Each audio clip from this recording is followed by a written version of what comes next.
Electricity के इस question को देखते हैं जो पिछली बार 2 बार परीक्षा में आ चुका है। ठीक है, तो आज इस क्वेश्चन को देख लेते हैं।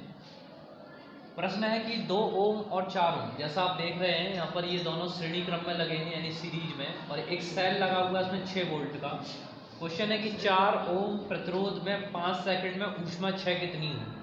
तो यहाँ 4 ओम वाला जो आपको ये प्रतिरोध दिखाई दे रहा है, इसके अंदर 5 सेकंड में कितनी ऊष्मा बहकर प्रवाहित होगी, ठीक है, क्षय कितनी है। तो सबसे पहले हमको यहाँ से करंट का मान पता करना पड़ेगा।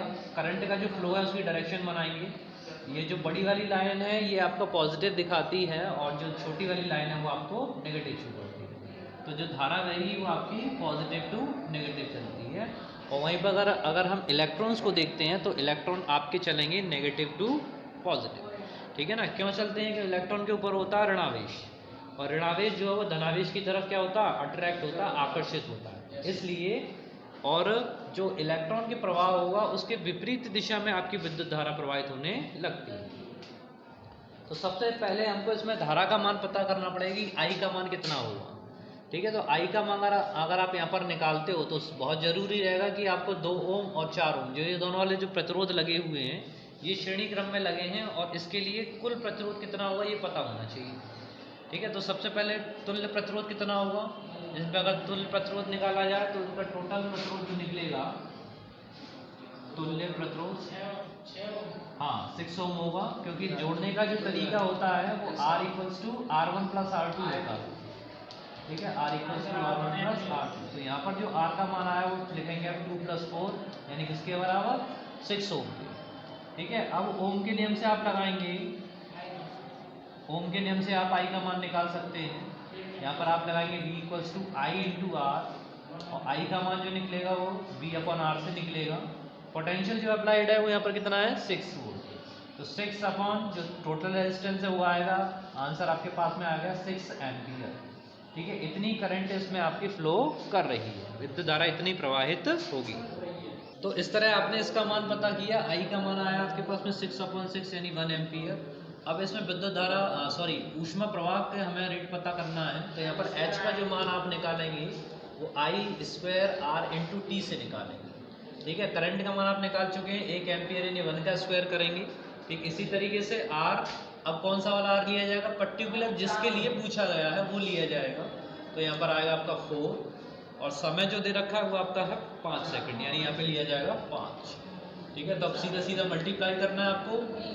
अब H का मान आपको निकालना है, तो H के मान में I² RT, I की जगह पर आपने 1 प्लेस किया, R की जगह पर 4 और T की जगह पर 5 सेकंड। ठीक है, इसमें सीधा मल्टीप्लाई करेंगे, ये आपको मिलेगा 20 इतना जूल। हाँ, अब अगर आप इसको कैलोरीज में बदलना चाहते हैं, अगर कैलोरी में पूछेगा तो 4.18 या 4.2 का इसमें भाग लगा देंगे, तो वो मान आपको कैलोरी में प्राप्त हो जाएगा। ठीक है, तो ये था आपका एक क्वेश्चन कंप्लीट हुआ। आइए दूसरा क्वेश्चन देखते हैं, स्टार्ट करते हैं अगला क्वेश्चन। इसमें क्वेश्चन दे रखा है कि R1, R2 और R3 3 प्रतिरोध हैं, उनको पाशर क्रम में चित्र के अनुसार जोड़ा गया है। ठीक है, और संयोजन का तुल्य प्रतिरोध बताना है। ठीक, इसी तरह से बिंदु A व C के बीच में तुल्य प्रतिरोध बताना है। तो यहाँ पर जो डायग्राम है उस डायग्राम में 2 प्रतिरोध इस तरीके से कनेक्ट हैं, और इसके बाद में 3 प्रतिरोध यहाँ पर ये पाशर क्रम में लगा रखे हैं। पाशर का मतलब सीधा समांतर क्रम से होता है। पाशर क्रम का मतलब सीधे समांतर क्रम से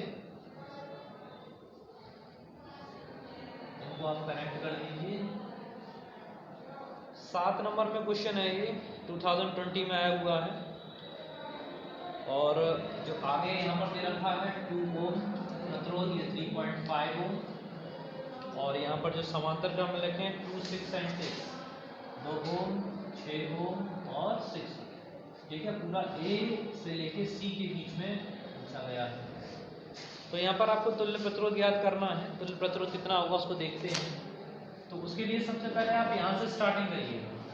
ठीक है, इसको आप स्टार्ट करेंगे और यहाँ पर ये पाएंगे कि ये तीनों ही किस क्रम में लगे हुए हैं, समांतर क्रम।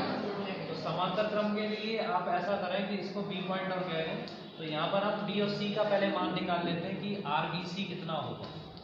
ठीक है, तो उसके लिए RBC में ये तीनों ही आपके समांतर क्रम में, और समांतर क्रम में जोड़ने का तरीका 1/, करके चलता है। तो यहाँ पर आप क्या करेंगे, 1/2 + 1/6 प्लस 1/6, ठीक है। यहाँ पर आप एलसीएम ले लीजिए, 6 ले लीजिए, 12 भी लिया जा सकता है, लेकिन आप शॉर्ट लेंगे तो 6 बेटर रहेगा। 6 हुआ, 2 3 जा 6, 6 1 जा 6, 6 1 जा 6, 3 4 5 upon 6, ठीक है। आरबीसी का मान अगर आप निकालें तो उसको पलटना पड़ेगा, 6/5 आएगा और 5 से भाग लगाएंगे तो ये कितना मिलेगा 1.2, यानी इस पूरे फैक्टर की वैल्यू कितनी आ गई 1.2 आ गई। देखिए यहाँ पर अगर इसका डायग्राम बनाए तो आप क्या मिलेगा आपको, ये 2 ओम तो यहाँ पर है इसके साथ में, उसके बाद में 3.5 ओम, और अब इस तीनों की जगह पर यानी बी के बाद में यहाँ से जो पूरा मान है वो किसके बराबर है 1.2 ओम के बराबर, ठीक है ना। ये चीज़ समझ में आ रही है सभी के। अब इसमें ये तीनों किस में आ गए आपके श्रेणी क्रम में, समांतर सॉरी सीरीज में बोले, ठीक है, श्रेणी में।